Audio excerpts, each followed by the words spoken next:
The day I finally said no. I'm Anna, and I'm 65 years old. What I'm about to tell you might shock you, might make you angry, or might make you stand up and cheer. But before I begin, if you're enjoying this story, please hit that like button and subscribe for more real-life stories. And drop a comment below telling me where you're listening from. I love hearing from you all around the world. Now let me tell you about the day my daughter called the police on me, and what I did next that left my entire family speechless. The phone call came on a Tuesday afternoon. I remember because Tuesdays were my bridge club days, the one afternoon a week I'd carved out for myself after decades of putting everyone else first. I was just about to leave when my daughter Rebecca's name flashed across my phone screen. Mom. Her voice had that particular pitch I'd come to recognize over the years, the one that preceded a request, a demand really disguised as sharing good news. I'm pregnant again. I stood there in my hallway, one hand on the doorknob, the other gripping my phone so tightly my knuckles turned white. Pregnant again. Those two words echoed in my mind like a death sentence for whatever remained of my own life. I should have felt joy. I should have felt excited. Instead, I felt something cold and heavy settle in my stomach. Mom, did you hear me? You're going to be a grandmother again. I heard you, Rebecca. I managed my voice flat. I was already a grandmother 6 times over. This would be number 7. So we'll need you to come stay with us again. You know how difficult my pregnancies are, and with 5 little ones already, I just can't manage alone. Plus, James has that big work conference in Singapore for 3 months, and then we're thinking of doing that European tour we've been planning. And there it was. Not can you help? Not would you be willing? Just the assumption, as natural as breathing, that I would drop everything and raise her children while she and my son-in-law lived their lives. I'd done it before. God knows I'd done it before. When Rebecca had Emma, I stayed for 6 months. Then came the twins, Owen and Olivia, and I was there for 8 months. Little Jackson arrived 2 years later, and by then it was just expected that Grandma Anna would move in. Most recently, Sophie and Mason, just 14 months apart, and I'd spent nearly 2 years in their home, changing diapers, doing midnight feedings, packing lunches, attending parent-teacher conferences for children who called me Gamma but ran to their mother on her brief visits home. I was 65 years old. I'd raised my own 3 children, worked as a school librarian for 37 years, and when I'd retired at 62, I'd had dreams. Simple dreams maybe, but mine. I wanted to take that watercolor class at the community center. I wanted to join the book club that met Thursday evenings. I wanted to travel. Not to exotic locations, just to see the national parks I'd been reading about my whole life. I wanted to sleep through the night without listening for a baby's cry. I wanted to drink my morning coffee while it was still hot. Mom, you still there? I'm here. I closed my eyes. Rebecca, I don't think I can do this again. The silence on the other end was deafening. Then, in a voice dripping with disbelief, what do you mean you can't do it again? Mom, I'm your daughter. This is your grandchild. Family helps family. Family helps family. She'd used that line so many times it had worn grooves in my heart. And every time I'd caved. Every time, I'd packed my bags, closed up my little house, and moved into their sprawling 5-bedroom home to become the unpaid nanny, cook, and housekeeper. But something was different this time. Maybe it was turning 65. Maybe it was the invitation to Susan's retirement party I'd had to decline because I was raising Rebecca's kids. Maybe it was the cruise my friend Margaret had just returned from, her eyes bright with stories of dolphin watching and island hopping, adventures I'd never have because I was perpetually on grandmother duty. I'm sorry, Rebecca, but I have plans. I'm taking that art class I've been wanting to try, and Margaret and I are planning a trip to Yellowstone in the spring. Art class. She laughed. Actually laughed. Mom, you can paint anytime. This is important. This is family. Besides, you're retired. What else are you going to do with your time? What else was I going to do with my time? My hands trembled. 65 years old, and my own daughter saw me as nothing more than free childcare. Not a person with dreams, desires, or a life of my own. Just grandma, always available, always willing, always there. I'm sorry, I said again, and this time my voice was steadier. But my answer is no. The explosion was immediate. Rebecca's voice rose to a shriek, calling me selfish, heartless, cruel. How could I abandon her in her time of need? What kind of mother was I? What kind of grandmother? Didn't I love my grandchildren? Didn't I care about family? I listened to it all, this tsunami of guilt and manipulation, and felt something inside me harden. I love those children very much, I said quietly, which is exactly why I raised them for you. But I can't keep doing this, Rebecca. I won't. I hung up. For the first time in my life, I hung up on my daughter. For 3 days, my phone buzzed constantly. Rebecca called, texted, left voicemails that ranged from tearful pleas to angry tirades. My son-in-law James called, his voice smooth and condescending, suggesting I was being unreasonable and going through something. My own son called, asking me to just help out one more time to keep the peace. I ignored them all and did something I hadn't done in years.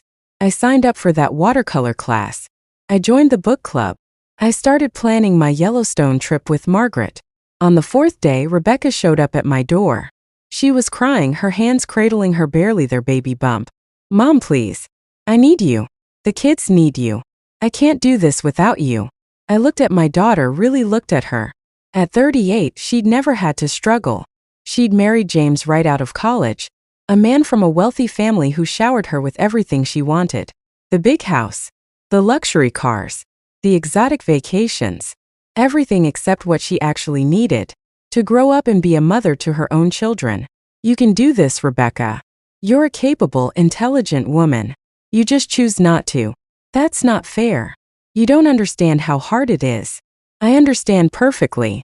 I raised 3 children while working full-time after your father left. I know exactly how hard it is. But I did it because they were my children, my responsibility. So you're just going to abandon your grandchildren? I'm not abandoning anyone. I'm saying no to raising your children for you. There's a difference. She left in tears and I felt something crack in my chest. But I didn't change my mind. The following week, I was in my watercolor class, attempting to paint a sunset and making a glorious mess of it, when my phone rang. Rebecca again.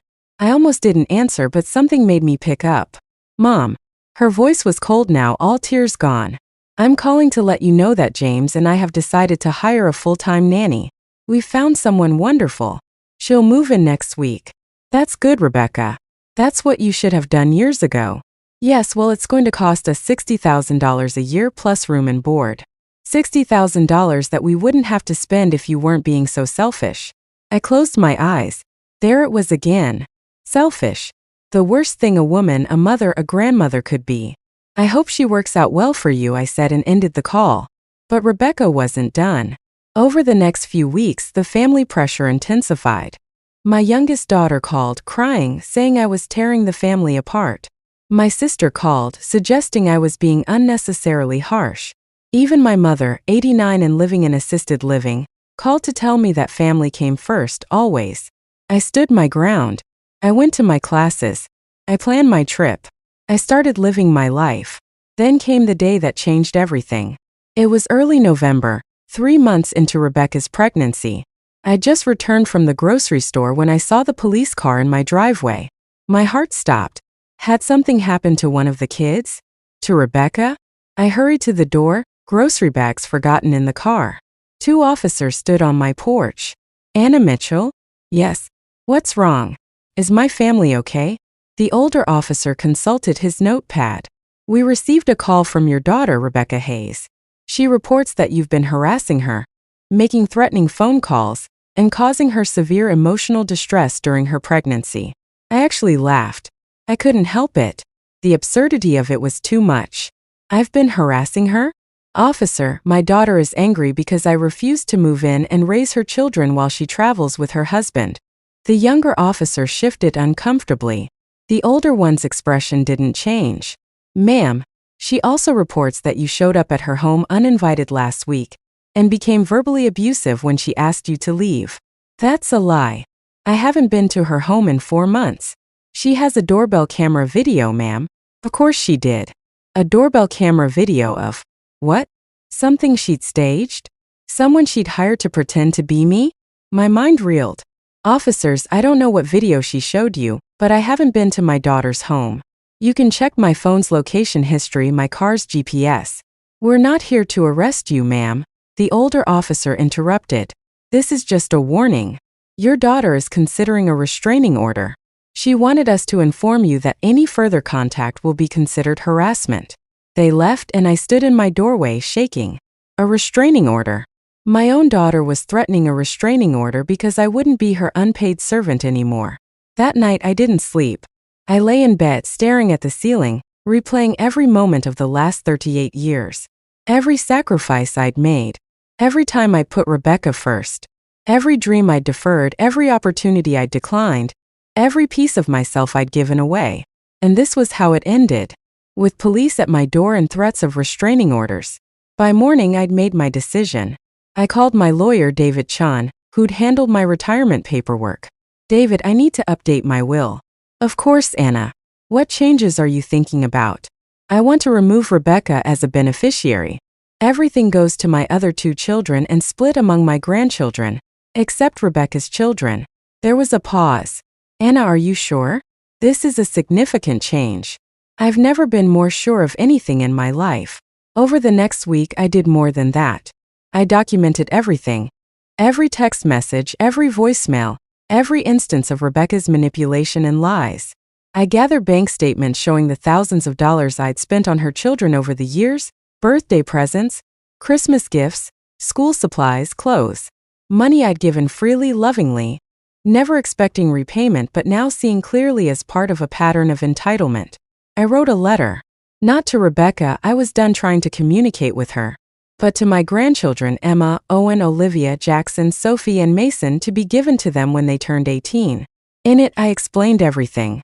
Not to poison them against their mother, but to give them the truth, to let them know that their Gamma loved them but couldn't sacrifice herself anymore. Then I did something that felt both terrifying and liberating. I called a family meeting. All of them, my son Michael, my youngest daughter Patricia, Rebecca, their spouses, at a neutral location. A private room at a local restaurant. They came, probably expecting me to apologize, to cave, to resume my role as the family's emotional support animal. I sat at the head of the table and looked at each of them. Michael, who'd pressured me to keep the peace. Patricia, who'd called me harsh. And Rebecca, her face already set in victorious smugness. I'm not here to apologize, I began.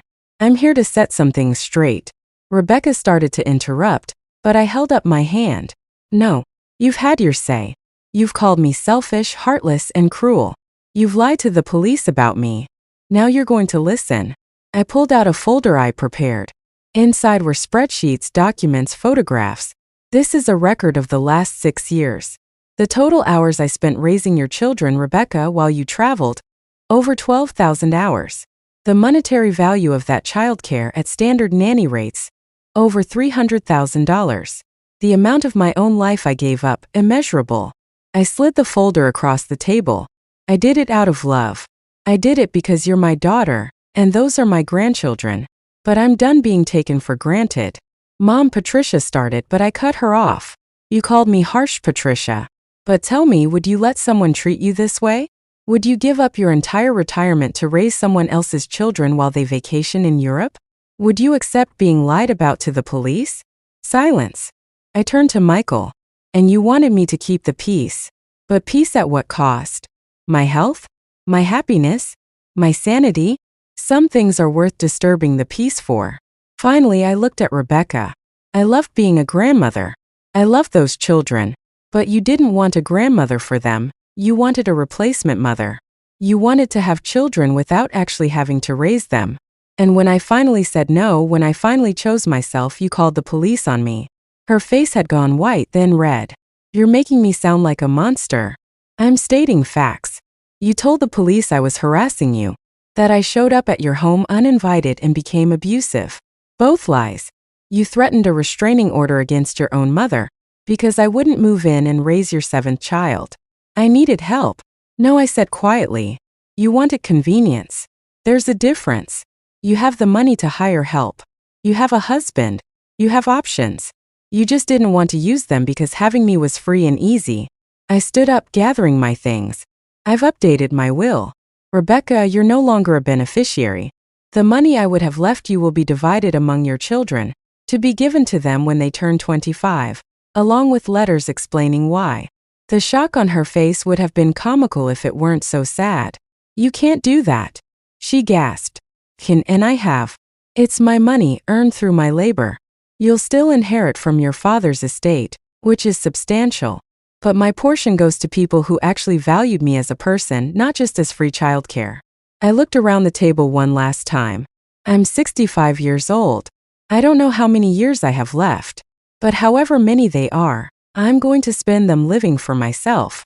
I'm going to take my art classes, plan my trips, join my book clubs, and sleep through the night. I'm going to be selfish since that's what you call choosing myself. I walked to the door, then turned back. I'll always love my grandchildren. If they want a relationship with me, one where I'm actually their grandmother, not their parent, my door is open. But I'm done being used. And I left. The aftermath was complicated. Michael called later that night apologizing. He'd never thought about it from my perspective, he said. Patricia cried, saying she'd been jealous of all the attention Rebecca got and had lashed out at me instead of addressing it properly. Rebecca? She sent a text. I can't believe you're doing this to me. Not I'm sorry. Not I was wrong. Just anger that I dared to have boundaries. The family fractured. Some sided with me, understanding finally hitting them. Others thought I'd gone too far, that family should forgive, that I should be the bigger person. But here's what I learned. Being the bigger person had made me smaller and smaller until there was almost nothing left of me. 3 months later, Rebecca had her baby. A girl, they named her Charlotte. I received a birth announcement in the mail, nothing more. I sent a gift, a beautiful handmade quilt I'd spent weeks creating in my art class, along with a card, "Congratulations on your daughter. May you be the mother she needs." I don't know if she understood the message. I don't know if she ever will. But here's what happened next, the part that truly shocked everyone. 6 months after Charlotte's birth, I was at the grocery store when I ran into Emma, Rebecca's oldest. She was 13 now and I barely recognized her, she'd grown so much. "Gamma." She ran to me, hugging me fiercely. We talked for a few minutes, catching up. She told me about school, her friends, her latest book obsession. Then quietly, "Mom hired a nanny after you left. But she fired her after 2 months. Then she hired another one. She fired her too. Now we're on the third one." Oh, I kept my voice neutral. "Yeah, Mom keeps saying they're not doing things right, but..." Emma bit her lip. "They do things fine. They're just not you, Gamma. Nobody makes pancakes like you. Nobody reads stories with all the voices like you do. Nobody makes us feel as safe as you did." My heart broke and healed at the same time. "Emma, sweetheart, your mother loves you very much. She's just learning." "I miss you," Emma whispered. "We all do." I gave her my phone number. She had a cell phone now. "You can call me anytime. We can meet for lunch, go to the park, do grandmother-granddaughter things. But I can't be your parent anymore. That's your mom's job." She hugged me again and left, and I stood there in the produce aisle crying happy tears. Since then, I've built something new with my grandchildren. We meet for ice cream. I attend their school plays and soccer games. I take them to museums and parks. I'm their grandmother, loving, supportive, present. But when the day is done, they go home to their parents and I go home to my life. Rebecca and I don't speak. Maybe someday we will. Maybe someday she'll understand. Or maybe she never will. Either way, I've made my peace with it. I'm 65 years old and I'm finally living my life. I've been to Yellowstone, it was everything I dreamed and more. I've painted 17 watercolors, each one progressively less terrible than the last. I've read 43 books this year with my book club. I've slept through the night for 6 months straight. Am I selfish? Maybe by some definitions. But I've learned that self-care isn't selfish. Setting boundaries isn't cruel. And choosing yourself doesn't mean you don't love others. It means you've finally learned to love yourself too. People ask me if I regret my decision. They ask if I miss having a relationship with Rebecca. And here's my honest answer. I miss the daughter I thought I had. I miss the relationship I wish we'd had. But I don't miss being used. I don't miss the exhaustion, the taken for granted sacrifices, the assumption that my life mattered less than hers. I hope Rebecca is happy. I hope she's learning to be present with her children. I hope that someday she looks back and understands. But whether she does or not, I'm okay. Because for the first time in 65 years, I'm living for Anna. Not Anna the mother, not Anna the grandmother, not Anna the helper, the fixer, the one who sacrifices. Just Anna. And she's pretty amazing. So that's my story. The day my daughter called the police on me for saying no, and what I did next. I chose myself. And in doing so, I didn't lose my family. I found myself. If this story resonated with you, please hit that like button and subscribe for more real-life stories about boundaries, family, and finding yourself at any age. And don't forget to drop a comment telling me where you're listening from and sharing your own story. Have you ever had to choose yourself over family expectations? I'd love to hear from you. Remember, it's never too late to start living your own life. Until next time, this is Anna, reminding you that choosing yourself isn't selfish, it's survival.